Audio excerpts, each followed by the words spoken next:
أعوذ بالله من الشيطان الرجيم بسم الله الرحمن الرحيم رب اشرح لي صدري ويسر لي أمري واحلل عقدة من لساني يفقهوا قولي ربي زدني علما ربي زدني علما ربي زدني علما وارزقوني فهما. ஹதீதுகளை கற்றுக்கொள்ளுதல் அப்படிங்கிற உயரிய எண்ணத்தோடையும் ஆர்வத்தோடையும் வந்திருக்க உங்கள் அனைவரின் மீதும் ஏக இறைவனின் சாந்தியும் சமாதானமும் உண்டாவதாக. அல்லாஹ் சுப்ஹானஹு வ தஆலா நம் அனைவரின் இல்மிலும் விசாலத்தை அளித்து நம் அமல்களை புரிந்து கொள்வானாக. ஆமீன். ஆதாரபூர்வமான ஹதீஸ்களை உள்ளடக்கிய நூல்களில் சிறந்த நூலாய் இருக்கிறது சஹீஹுல் புகாரி. சஹீஹுல் புகாரி மொத்தம் 97 அத்தியாயங்களை உள்ளடக்கியது. இதில் முதல் அத்தியாயம் வேத அறிவிப்பின் துவக்கம், கடைசி அத்தியாயம் அத்தௌஹீத் அப்படிங்கிற ஓரிரை கோட்பாடு. இதில் இருக்கிற இந்த முதல் அத்தியாயத்தில் இருக்கிற சில ஹதீஸ்களை இன்னைக்கு நம்ம பார்க்கலாம் இன்ஷா அல்லாஹ். இந்த ஹதீத் புக்கில் இருக்கிற முதல் ஹதீதே ரொம்ப அழகான ஒரு ஹதீத். இதை அறிவிப்பவர் உமர் பின் அல் கத்தாப் ரலியல்லாஹு அன்ஹு. அவங்க ஒரு சொற்பொழிவு மேடை, அதாவது மிம்பர்ல இருந்தவாறு இந்த ஹதீதை அறிவிக்கிறாங்க. அதாவது என்னன்னா, அல்லாஹ்வின் தூதர் ஸல்லல்லாஹு அலைஹி வஸல்லம் அவர்கள் கூறினார்கள், எண்ணத்தை பொறுத்தே செயல்கள் அமைகின்றன. ஒவ்வொரு மனிதனுக்கும் அவர் எண்ணியதுதான் கிடைக்கிறது. ஆகவே எவரது ஹிஜ்ரத் அவர் அடைய விரும்பும் உலக ஆதாயத்தை அல்லது அவர் மணக்க விரும்பும் பெண்ணை நோக்கமாக கொண்டுள்ளதோ அவரது ஹிஜ்ரத்தின் பலனும் அதுவாகவே இருக்கும். பொதுவாக நம்ம உலக வழக்கத்தில் சொல்லுவோம் இல்லையா, எண்ணம் போல் வாழ்க்கைன்னு. அதை தான் இங்கேயும் நம்ம முதல் ஹதீதா இமாம் பதிவு பண்ணுறாங்க. ஒருவருடைய எண்ணம் நல்லதாக இருந்தால் அந்த எண்ணத்தை பொறுத்தே அவருடைய செயலும் நல்லதாகவே இருக்கும் அப்படிங்கிறது தான் இந்த ஹதீதுடைய விளக்கம்.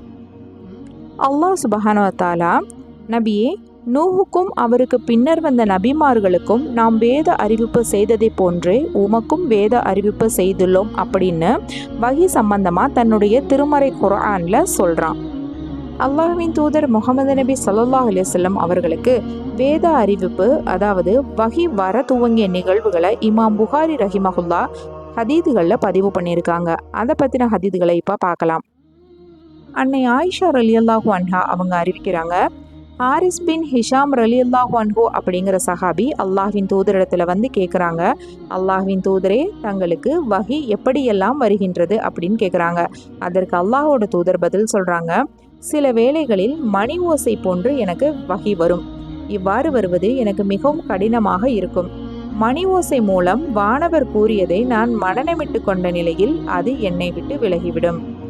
இன்னும் சில நேரங்களில் வானவர் ஒரு மனிதரை போன்று காட்சியளித்து என்னுடன் உரையாடுவார். அப்போது அவர் கூறுவதை நான் நினைவிலிருத்திக் கொள்வேன் என்று பதில் சொல்றாங்க. மற்றொரு ஹதீஸ்ல அன்னை ஆயிஷா ரலியல்லாஹு அன்ஹா அவங்க அறிவிக்கிறாங்க, அல்லாஹ்வின் தூதர் அவர்களுக்கு கடுமையான குளிர் வீசும் நாளில் வஹி வருவதை நான் பார்த்துள்ளேன். வேத அறிவிப்பு நின்ற பின் அவர்களது நெற்றியிலிருந்து வியர்வை சொட்டும் அப்படின்னு சொல்றாங்க. மேலும் அன்னை ஆயிஷா ரலியல்லாஹு அன்ஹா அவங்க அறிவிக்கிறாங்க, அல்லாஹ்வுடைய தூதருக்கு ஆரம்பத்தில் வந்த வஹி எல்லாமே தூக்கத்தில் கண்ட உண்மையான கனவு போலவே இருந்ததா. அப்போது அவங்க எந்த கனவு கண்டாலும் அது அதிகாலை பொழுதோட விடியலை போல ரொம்ப பிரகாசமா ரொம்ப தெளிவான கனவாவே இருந்தது அப்படின்னு சொல்றாங்க. அப்புறம் நபி ஸல்லல்லாஹு அலைஹி வஸல்லம் அவங்களுக்கு தனிமையில இருக்கிறது ரொம்ப விருப்பமான ஒன்றா ஆயிடுச்சு. அதனால அவங்க ஹிரா குகையில பல இரவுகள் தனித்திருந்து வணக்க வழிபாடுகளில் ஈடுபட்டு வந்தாங்க. அந்த சமயங்களில் நபி அவங்க வீட்டுக்கு திரும்பி வந்து பல நாட்களுக்கு தேவையான உணவுப் பொருட்களை எடுத்துட்டு மீண்டும் ஹிரா குகைக்கு போயிடுவாங்க. அந்த உணவு தீர்ந்ததும் மீண்டும் தன்னுடைய துணைவியார் அன்னை ஹதீஜா ரலியல்லாஹு அன்ஹா அவங்க கிட்ட வந்து அதே போல் இன்னும் பல நாட்களுக்கு தேவையான உணவுப் பொருட்களை எடுத்துக்கிட்டு ஹிரா குகையில் போய் தனிமையில் வணக்க வழிபாடுகளில் ஈடுபட்டுட்டு வந்தாங்க. அப்படி ஒரு நாள் நபி ஸல்லல்லாஹு அலைஹி வஸல்லம் அவங்க ஹிரா குகையில் தனிமையில் வணக்க வழிபாடுகளில் ஈடுபட்டு இருக்கும்போது வானவர் தலைவராம் ஜிப்ரீல் அலைஹிஸ்ஸலாம் அவங்க நபி அவர்களிடம் வந்து ஓதுவீராக என்று கூறினார். அதற்கு நபி அவங்க, நான் ஓத தெரிந்தவன் இல்லையே அப்படின்னு சொன்னாங்க. அதற்கு வானவர் தலைவர் ஜிப்ரீல் அலைஹிஸ்ஸலாம் நபி அவர்களை திணறும் அளவுக்கு இறுக கட்டி அணைத்தார். பின்னரும் ஓதுவீராக அப்படின்னு சொன்னாங்க. அப்போதும் நபி ஸல்லல்லாஹு அலைஹி வஸல்லம் அவர்கள், நான் ஓத தெரிந்தவன் இல்லையே என்றார்.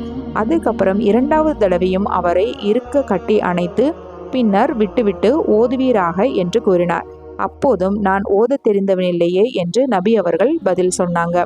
அப்போ அவங்க மூன்றாவது முறையாக நபி அவர்களை இறுக தழுவி அப்போது அவங்க இக்ரஹ பிஸ்மி ரப்பிக்கல் லதீன ஹலக் அப்படிங்கிற சூறாவை ஓதுனாங்க.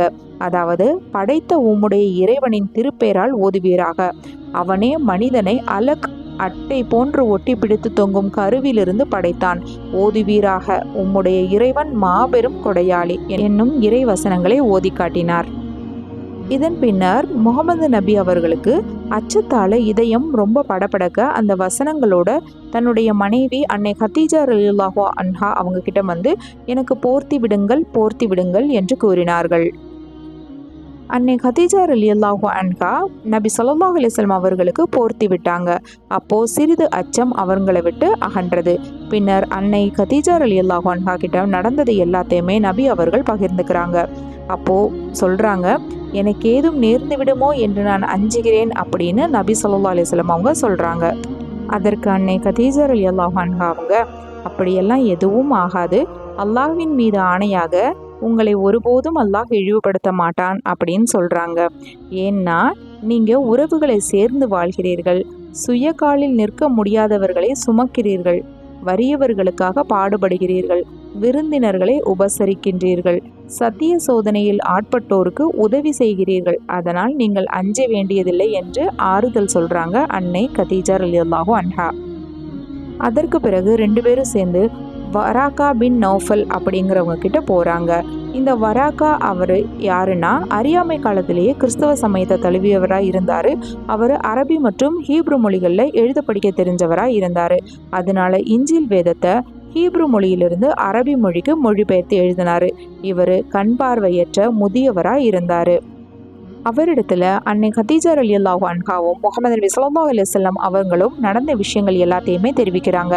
அதை கேட்ட வராக்கா சொல்கிறாங்க, நீர் கண்டவர் தான் இறை தூதர் மூசாவிடம் இறைவன் அனுப்பிய வானவர் தலைவர் ஜிப்ரீல் ஆவார் அப்படின்னு சொல்கிறாங்க. அப்புறம் மேலும் சொல்கிறாங்க, உன்னுடைய சமூகத்தார் உன்னுடைய நாட்டிலிருந்து வெளியேற்றிடுவாங்க. அந்த சமயத்தில் நான் ரொம்ப திடகாத்திரமானவனாக இருந்தால் நல்லா இருக்கும், அந்த சமயத்தில் நான் உயிரோடு இருந்தால் ரொம்ப நல்லா இருக்குமே அப்படின்னு ஃபீல் பண்ணுறாங்க. அப்போது அல்லாஹ்வின் தூதர் ஸல்லல்லாஹு அலைஹி வஸல்லம் அவங்க கேட்குறாங்க, எனது சமூக மக்கள் என்னை நாட்டை விட்டு வெளியேற்றவா செய்வார்கள் அப்படின்னு கேட்குறாங்க. அதை கேட்ட வராக்கா பதில் சொல்கிறாங்க, ஆம், நீர் பெற்றுள்ள உண்மையான வேதத்தை போன்றது பெற்ற இறை தூதர் எவரும் மக்களால் பகைத்து கொள்ளப்படாமல் இருந்ததில்லை. உங்களது தூதுப்பணி பரவலாகும் நாளை நான் அடைந்தால் உங்களுக்கு பலமான உதவி செய்வேன் அப்படின்னு சொல்கிறாங்க. அதற்கப்புறம் வராகா அவர்கள் நீண்ட நாள் இறந்துடுறாங்க. இந்த முதல் வகி வர்றது கொஞ்ச நாளைக்கு அப்படியே நின்றது. இன்ஷா அல்லாஹ் இந்த ஹதீதோட தொடர்ச்சியை அடுத்த வீடியோவில் பார்க்கலாம். இது போல் ஹதீதுகளை நீங்கள் தெரிஞ்சுக்கிறதுக்கு நம்முடைய சேனலை சப்ஸ்கிரைப் பண்ணிக்கோங்க. உங்களுடைய ஃப்ரெண்ட்ஸுக்கும் ரிலேட்டிவ்க்கும் ஷேர் பண்ணுங்கள். அஸ்ஸலாமு அலைக்கும் வரஹ்மத்துல்லாஹி பரகாத்துஹு.